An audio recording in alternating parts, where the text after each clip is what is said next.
Hello everyone, myself mister Ayush Singh and welcome to my YouTube channel Ayush study centre. Student, आज मैं class 12th वालों के लिए चाहे वो समान हिंदी का पेपर दो या हिंदी का, यानी कि अगर वह विज्ञान वर्ग का है समान हिंदी का पेपर दे रहा हो या वो कला वर्ग का हो हिंदी का पेपर दे रहा हो, तो उसमें जो आपका एक क्वेश्चन आता है, जैसे कि मैं इसमें समान हिंदी का मैं दिखा रहा हूँ क्वेश्चन नंबर 3 करके कुछ ऐसे आता है। जैसे कि दिया है, दिए गए गद्यांश पर आधारित निम्नलिखित प्रश्नों के उत्तर दीजिए। आपका 10 नंबर का आता है, तो आपको जैसे कि ये गद्यांश पढ़ना है और ये आंसर देना है। तो मैं देखिए इसमें आपका 2 दिया रहेगा, 2 में से कोई एक करना होता है, कोई एक आपका अनिवार्य है करना। तो मैं इसमें तो आपका क ख करके दिया नहीं है, तो आप अगर इसका कर रहे हैं, इसका आंसर दे रहे हैं, तो आप इसका लिखेंगे निंदा का उद्गम। जैसे कि एग्जामिनर को पता चले कि हाँ किस पैराग्राफ का ये आंसर दे रहा है स्टूडेंट, तो आप लिखेंगे निंदा का उद्गम से ईर्ष्या होती है। तो जैसे कि मैंने लिख दिया निंदा का उद्गम डॉट डॉट डॉट डॉट ईर्ष्या होती है। तो निंदा माने आप जानते ही हैं कि दूसरों का बुराई करना, तो सेम उसी पर है। तो चलिए हम इसमें आपको दिखाते हैं कि कैसे आंसर लिखना चाहिए कि आपका एक भी नंबर नहीं कटेगा।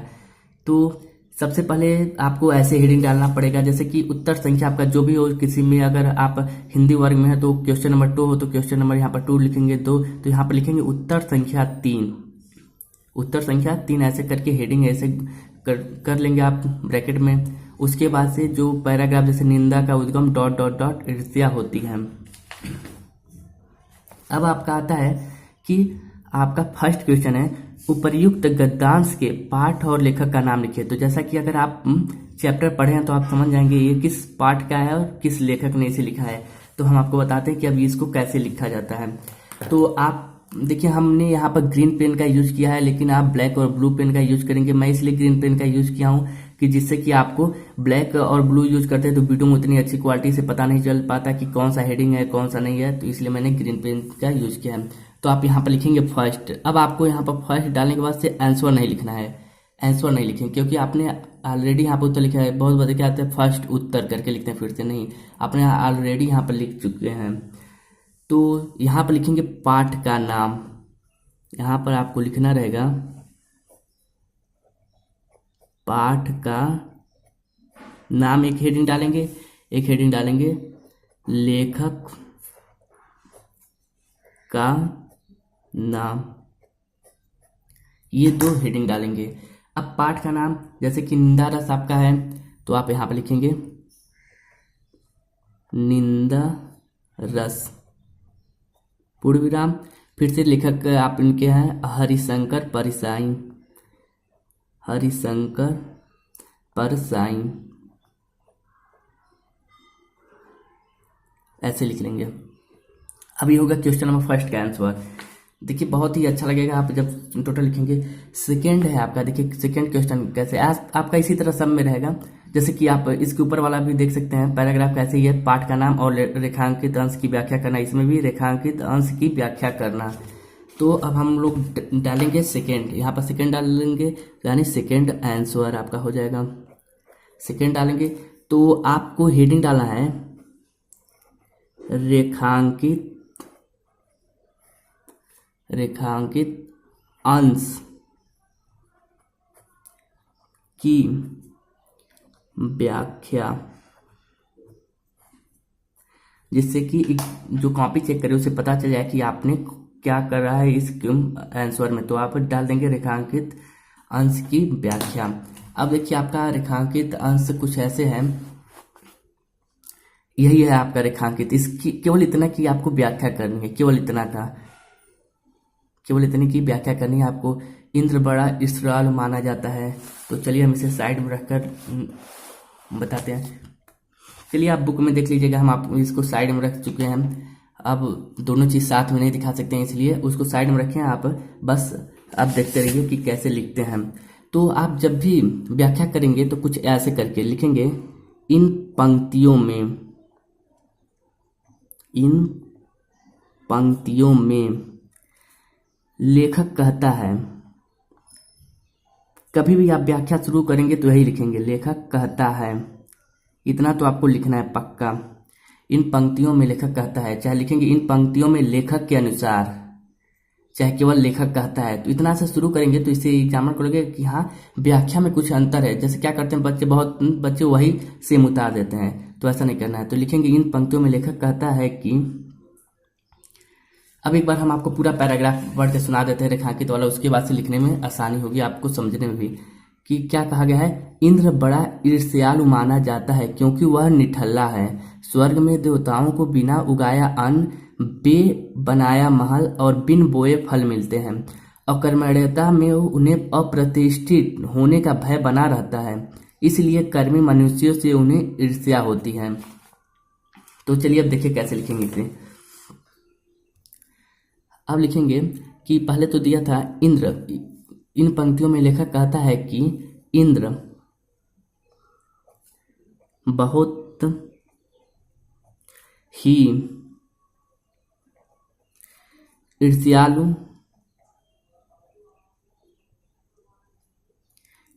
माने आप जानते होंगे, जैसे लोग कहते हैं बहुत जलन की प्रवृत्ति होती है, ईर्ष्यालु प्रवृत्ति का माना इन पंक्तियों में लेखक कहता है कि इंद्र बहुत ही ईर्ष्यालु प्रवृत्ति का,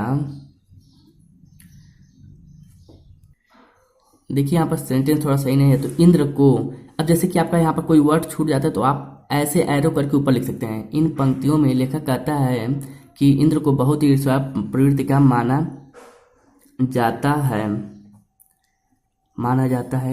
क्यों माना जाता है? क्योंकि जैसा कि आपने अभी पैराग्राफ पढ़ा होगा, क्योंकि वह निठल्ला है।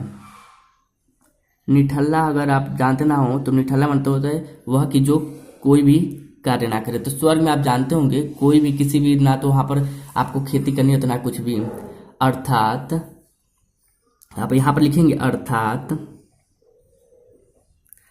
अर्थात उसे, हम बहुत शुरू इसलिए लिखना है कि आपको अच्छे से समझ में आ जाए। आप एग्जाम में थोड़ा सा स्पीड बढ़ाकर लिखेंगे, उससे कुछ नहीं करना पड़ता है, अर्थात उसे कुछ नहीं करना पड़ता है। उसके बाद साथ ही उसे खाने के लिए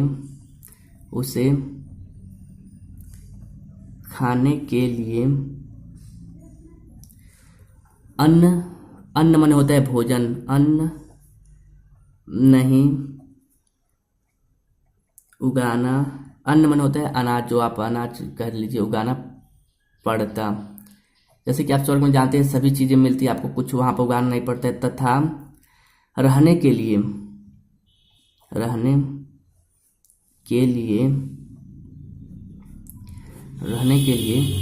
बना बनाया, ये सब मैं उस आपके जो रेखांकित अंश है उसमें से देखकर आपको बता रहा हूं। आप बुक में देखेंगे तो ऐसा ही है, बना बनाया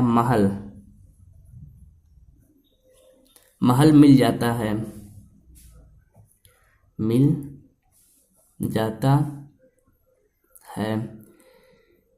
फिर से इतना लिखने के बाद और खाने के लिए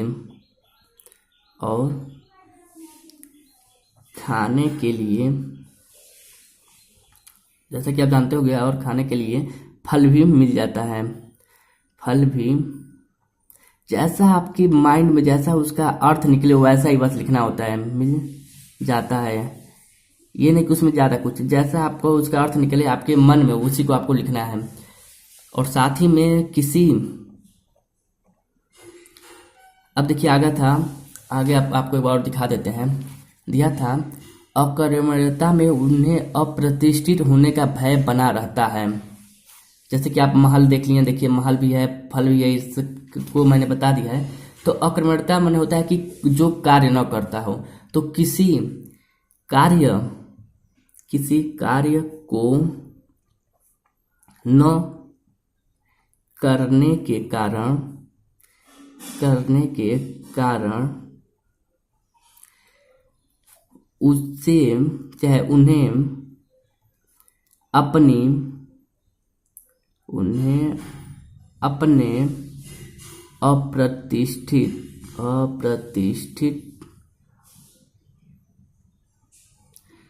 होने का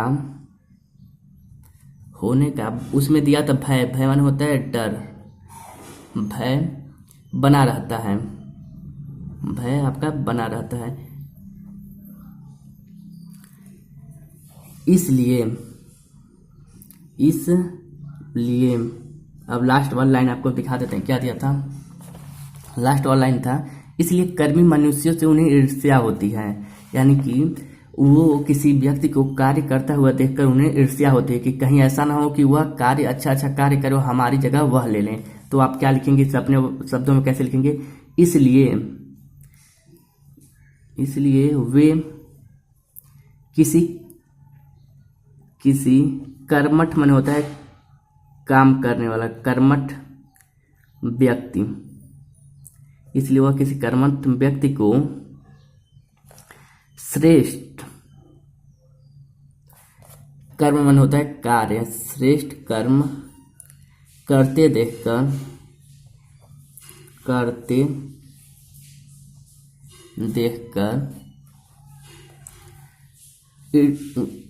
ईर्ष्या होती है, ईर्ष्या करते हैं। यानी उनके मन में एक जलन की भावना होती है कि वह कार्य को कर रहा है और हम कुछ नहीं कर रहे हैं। अब क्यों होती है कि कहीं यह अपनी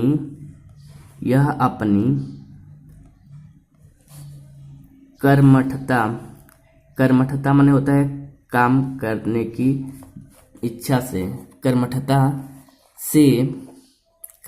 से मेरे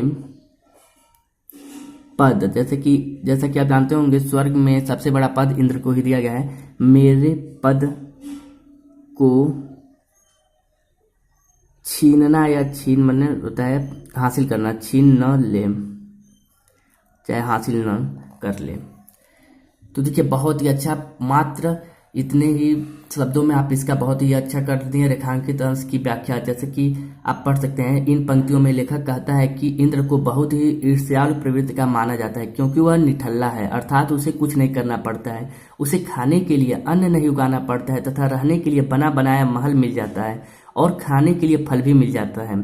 किसी कार्य को न करने के कारण उन्हें अपने अप्रतिष्ठित होने का डर बना रहता है, इसलिए वे किसी कर्मठ व्यक्ति को श्रेष्ठ कर्म करते देखकर ईर्ष्या करते हैं कि कहीं यह अपनी कर्मठा से मेरे पद को छीन न ले। तो देखिए आपको बस इतना रेखांकित अंश की व्याख्या है, इसका इतना कर दिया। इसमें तो मान लीजिए कुछ ज्यादा लाइन थे, 4-5 लाइन, किसी में केवल 2 ही लाइन को आपको रेखांकित अंश की व्याख्या करनी होती है। तो जैसा आपका दिया रहेगा वैसा करेंगे, आपको बहुत अच्छा नंबर मिलेगा, मैंने बता दिया। अब देखिए क्वेश्चन नंबर 3 है, निंदा का उद्गम कहाँ से होता है। तो इसका कोई जरूरत नहीं आपको बड़ा में लिखना, बस आप इसमें पढ़ेंगे कहाँ है, निंदा का उद्गम हीनता और कमजोरी से होता है। जैसे कि निंदा का उद्गम ही हीनता और कमजोरी से होता है, तो आप क्या आंसर लिखेंगे, निंदा का उद्गम हीनता और कमजोरी से होता है। जैसे कि मैं आपको लिख कर दिखा रहा हूँ, आप ये आपका 3rd है, तो आप यहाँ पर केवल 3rd लिखेंगे, आगे कुछ नहीं लिखेंगे, 3rd लिखेंगे और ऐसे करके लिखेंगे, निंदा का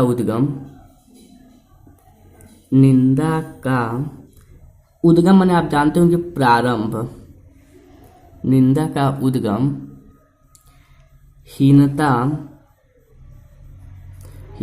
और कमजोरी से होता है, कमजोरी से होता है। देखिए बस इतना हो गया, आपको इस पर भी 2 नंबर मिल जाएगा, क्योंकि 2 नंबर का यही एक क्वेश्चन था। अब चलिए अब नेक्स्ट क्वेश्चन देखते हैं। जैसे कि आपका नेक्स्ट क्वेश्चन ऐसे पूछेगा, क्वेश्चन नंबर 4 है आपका, निंदक व्यक्ति दूसरों की निंदा करके कैसा अनुभव करता है। तो देखिए इसमें सीधे इसका आंसर दिया है, दूसरों की निंदा करके, यहाँ पर देखिए दूसरों की निंदा करके ऐसा अनुभव करता है, यहाँ पर देखिए कि वे सब निकृष्ट हैं और वह उनसे अच्छा है। तो सीधे आपको एक लाइन में इसका भी आंसर लिखेंगे ऐसे करके। क्वेश्चन नंबर आपका ये 4 था, तो यहाँ पर डालेंगे 4, एक लाइन तो छोड़कर लिखेंगे, जिससे कि आपका मालूम चले अलग अलग क्वेश्चन है। लिखेंगे निंदक व्यक्ति निंदक व्यक्ति दूसरों की निंदा करके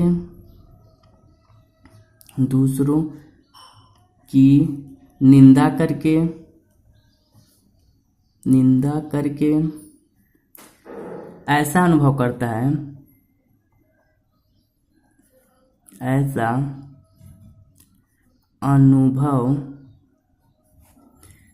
है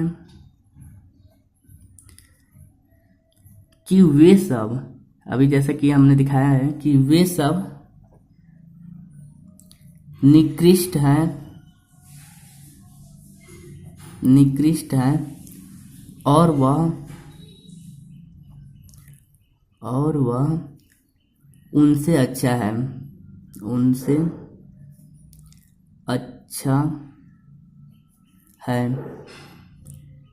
तो आपको कुछ ऐसे इसका आंसर लिखना है। अब लास्ट क्वेश्चन आते हैं। एक में आपका केवल 5 प्रश्न से अधिक नहीं पूछेगा। तो क्वेश्चन नंबर 5 जैसे ऐसे रहेगा, इंद्र को ईश्वरवाल क्यों माना जाता है। तो देखिए सबसे पहले ही लाइन है आपका यहाँ पर, इंद्र बड़ा ईश्वरवाल माना जाता है क्योंकि वह निठल्ला है। तो आप सिंपल सा लिखेंगे इसमें आंसर, कुछ ज़्यादा नहीं लिखेंगे क्योंकि आपने ऑलरेडी इसको बहुत अच्छा से एक्सप्लेन कर दिया है। इसी को देखकर एग्जामिनर समझ जाएगा, जो कॉपी आपके चेक करेंगे टीचर वो समझ जाएंगे कि हाँ स्टूडेंट पढ़ने वाला है। क्वेश्चन नंबर 5 लिखेंगे ऐसे करके, इंद्र को ईश्वरयाल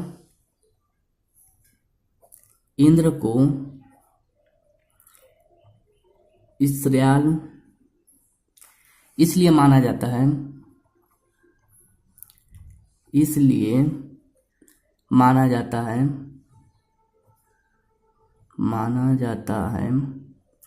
आगे क्या लिखेंगे, क्योंकि वह निठल्ला है।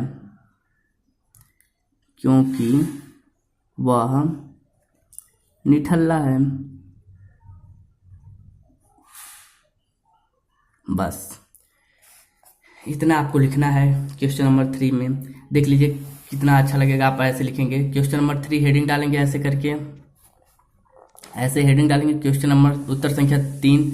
उसके बाद से लिखेंगे निंदा का उद्गम ...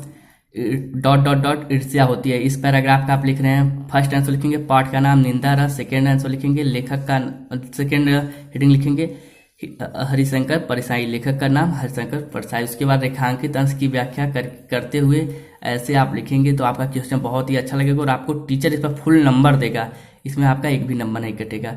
तो यह वीडियो आपको काफ़ी अच्छा लगा होगा, मेरा अनुमान है बहुत अच्छा लगा होगा। तो यह वीडियो आपको अच्छा लगा हो तो अपने दोस्तों के साथ ज़रूर शेयर करें और कमेंट जरूर करें और इस वीडियो को लाइक ज़रूर करें। अगर आप इस वीडियो पर 2000 लाइक दे देते हैं तो मैं अगला वीडियो आप लोगों के लिए बहुत जल्दी लाऊंगा और बहुत ही अच्छा लाऊंगा। तो इस वीडियो में इतना ही था। मिलते हैं एक और नए और अच्छे वीडियो में, तब तक के लिए गुड बाय। पढ़ते रहिए, मस्त रहिए। धन्यवाद।